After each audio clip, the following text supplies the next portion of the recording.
Nous avions des projets. On devait se marier, on devait faire un enfant, on cherchait un appartement. Et puis, la rupture amoureuse arrive. J'ai du mal à relier les deux. Un illogisme incroyable est présent, la notion d'injustice aussi. Comment expliquer cette situation? Quels sont les enjeux sur la manière dont vous voyez votre reconquête amoureuse? On parle de tout ça et ça commence juste après le générique.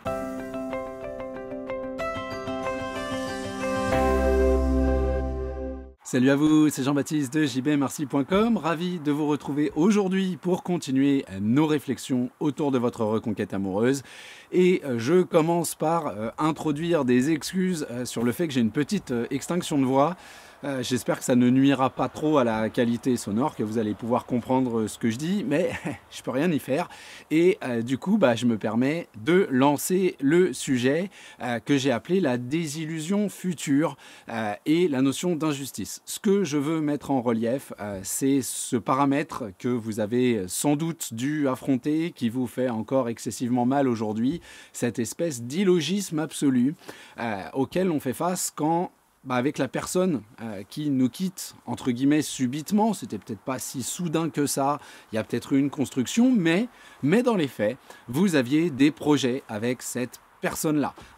Vous aviez prévu un mariage, des vacances, l'achat d'une maison, le fait de faire un enfant supplémentaire ou un premier enfant. Bref, il y a un véritable impact, une véritable réalité qui s'écroule sous vos pieds. Vous ne comprenez pas comment on peut passer du je t'aime mon chéri au petit mot doux, au fait d'avoir des relations intimes, d'avoir donc aussi une planification sur les semaines, les mois, voire les années à venir, et le fait de partir du jour au lendemain.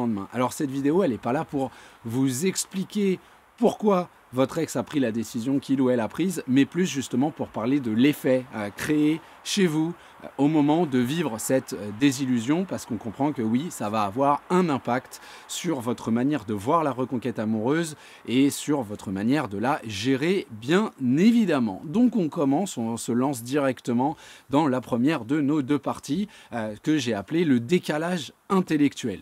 Oui, je pense que c'est le plus évident.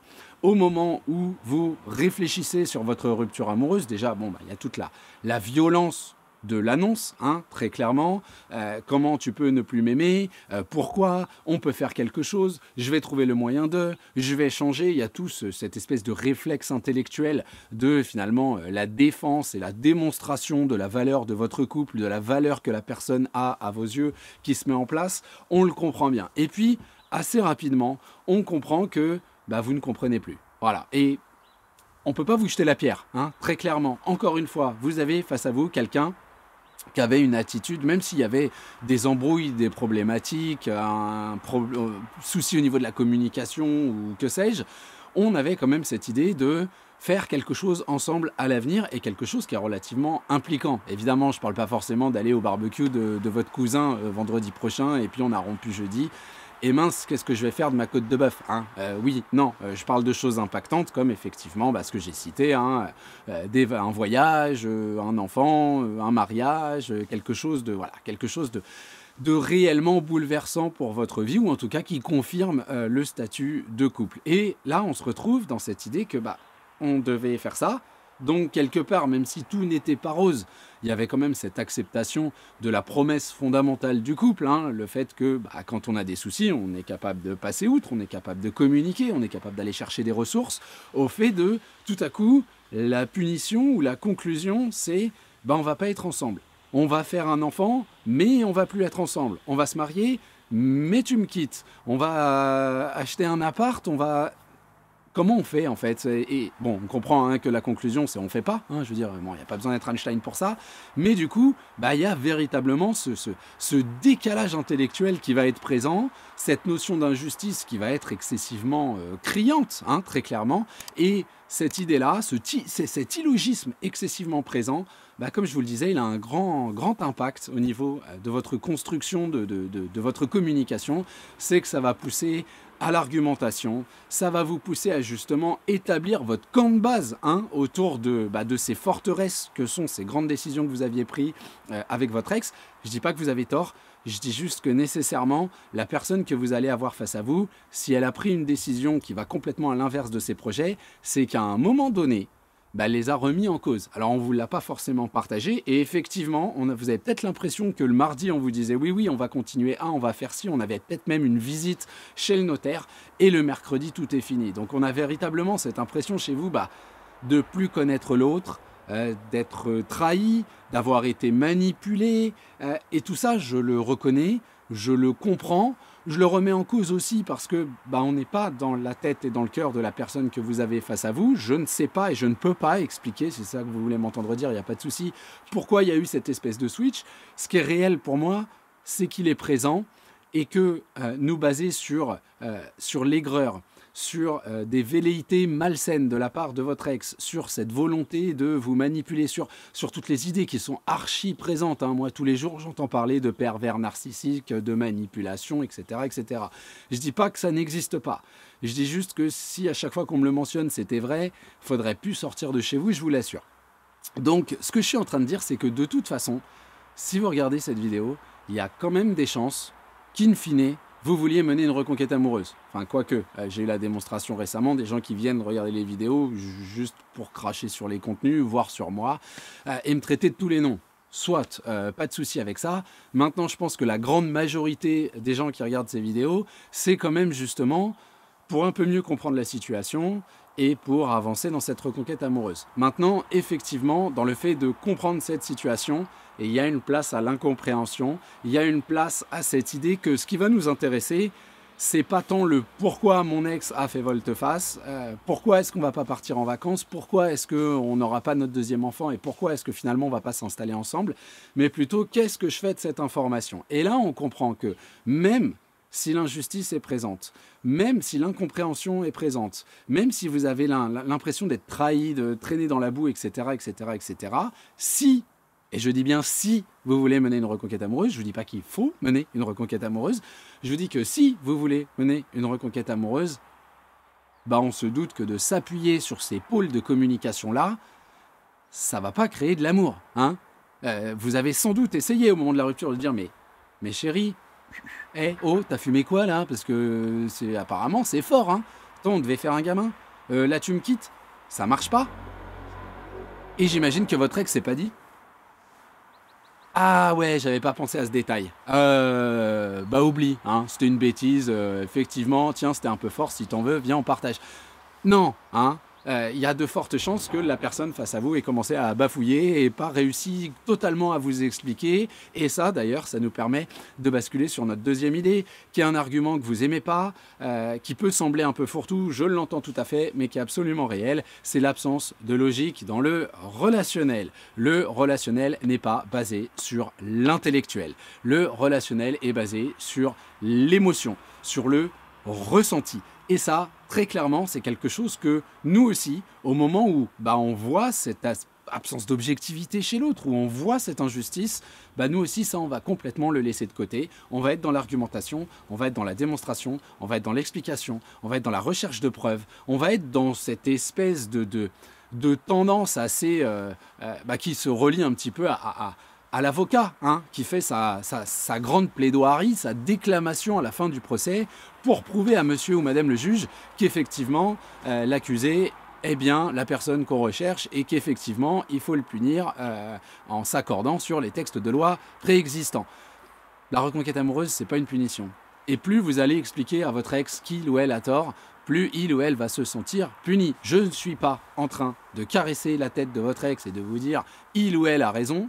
Je vous dis qu'avec ce matériel-là, rentrer en guerre pour lui prouver que vous avez raison ne sert strictement à rien. Parce qu'encore une fois, il ne va pas y avoir ce déclic où on va se dire « Ah ouais, non, les vacances en Grèce. Ah bah oui. Ah, suis-je bête? Bon vas-y, on est ensemble. Et au pire, on verra après. » Ça n'a aucun sens. Alors effectivement, vous vous posez plein de questions et j'ai pas forcément les réponses. Est-ce que au moment de la planification, on était dans l'idée que tout va bien entre vous?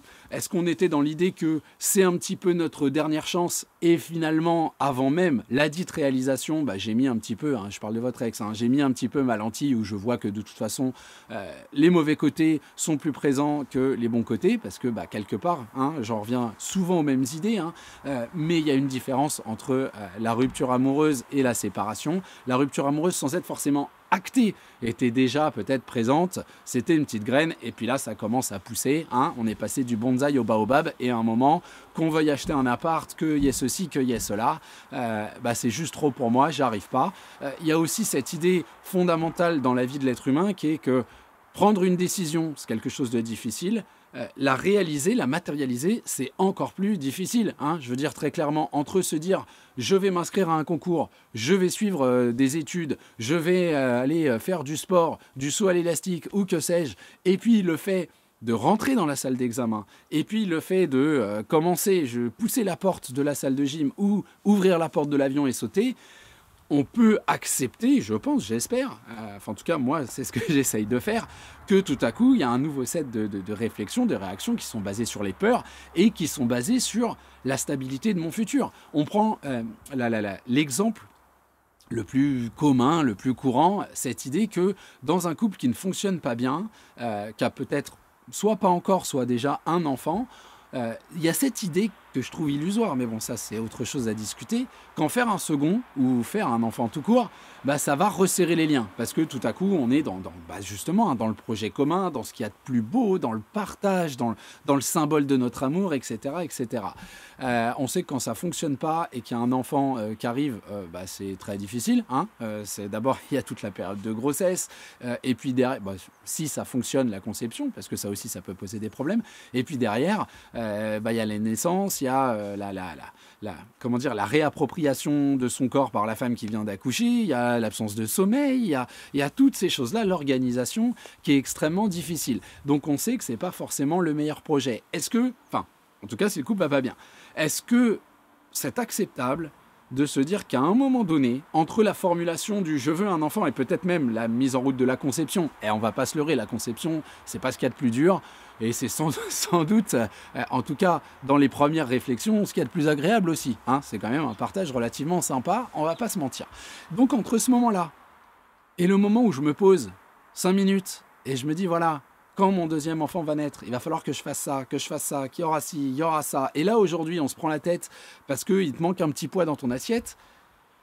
Est-ce que c'est si étonnant de se dire qu'il y a des nouveaux éléments de réflexion qui peuvent apparaître et qui peuvent pousser à cette décision qui était encore une fois peut-être déjà rampante, qui était déjà sous-jacente, où votre ex va péter un câble, va vous dire non, et effectivement on se retrouve avec cet illogisme, avec on était en train de faire des enfants, on avait prévu de partir au Zimbabwe ou je ne sais où, ou de se marier ou de machin, et puis une volte-face absolue. Alors j'ose penser, estimer que pour votre ex la volte-face n'est pas absolue, c'est juste que vous n'aviez peut-être pas entendu toute la portée de ses doutes, de ses peurs, etc.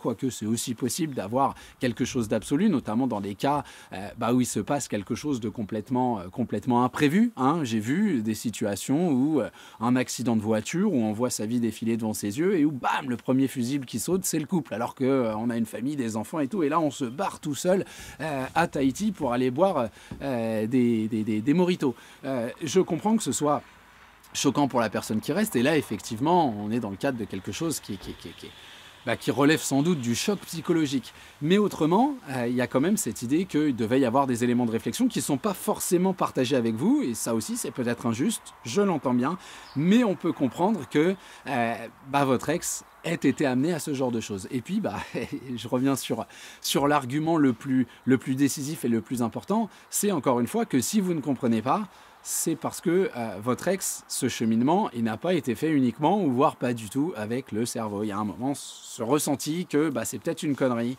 il ne faut pas que j'aille jusque-là, j'ai peur, quoi que ce soit. Je ne pense pas que ce soit facile de traduire avec les mots, et c'est aussi ça qui fait que votre ex aura sans doute pas les réponses. Parce que je veux dire, votre ex, vous le ou la considérez pas comme quelqu'un à qui il manque l'électricité à tous les étages. Enfin, je veux dire, voilà, si vous êtes ensemble et que vous avez construit quelque chose, c'est qu'à la base, les deux sont intelligibles et se considèrent intelligents. Donc, il y a quand même un moment où votre ex a dû ressentir quelque chose, mais on ne trouvera pas forcément les mots pour vous l'expliquer parce que justement, on sait que ça n'a pas de sens intellectuel. Et si ça n'a pas de sens intellectuel, étant donné qu'on ne considère pas l'autre complètement abruti, appelons un chat, c'est que le fondement de la réflexion, de la décision, doit venir de quelque chose d'autre, et ce quelque chose d'autre, c'est évidemment plutôt le cœur que le cerveau. Donc toute cette vidéo, à quoi elle sert? Elle sert à mettre en relief le fait que cette idée d'avoir des projets, cette idée qu'on était déjà impliqué et que tu me dois ceci, tu me dois cela parce qu'il y avait des promesses de fait, je respecte à 100% le ressenti. Je me dis juste que sa traduction matérielle dans votre communication, qui serait donc fait de pression, de démonstration, d'aigreur, et voire potentiellement d'agressivité, de reproche en traitant la personne de manipulateur, de menteur, de machin, de traître et de lâche, etc. Je ne dis pas que vous avez tort, voilà, vous avez potentiellement raison. Je dis juste que ça sert strictement à rien, mais que c'est totalement naturel de le ressentir. Voilà, c'est totalement naturel que, oui, vous trouviez ça complètement innommable. Maintenant, est-ce que toutes les vérités sont bonnes à dire? Est-ce que vous ne voulez pas vous accorder la possibilité de faire aussi évoluer votre raisonnement au fur et à mesure de la reconquête amoureuse? Et qui sait, peut-être un jour un peu mieux comprendre, c'est peut-être pas le mot, mais cerner ce qui s'est passé à l'intérieur du cœur et de la tête de votre ex? Je pense que c'est une chance qu'il faut s'accorder si on veut mener sa reconquête amoureuse, encore une fois. Voilà, je vais vous abandonner aujourd'hui, peut-être vidéo un petit peu plus courte, pardon, mais là j'ai la gorge, ça picote sévère. Donc je vais me permettre de couper là. Comme d'habitude, vous avez sous cette vidéo le like, l'abonnement, etc., etc. La petite flèche à côté du titre qui vous permet de dérouler un texte où il y a tous les liens nécessaires pour continuer votre travail ou me joindre. Et puis, c'est à peu près tout ce que j'avais à vous dire aujourd'hui. Donc, on se retrouve dès la semaine prochaine pour continuer nos réflexions autour de votre reconquête amoureuse. Je vous dis à bientôt. Ciao, ciao!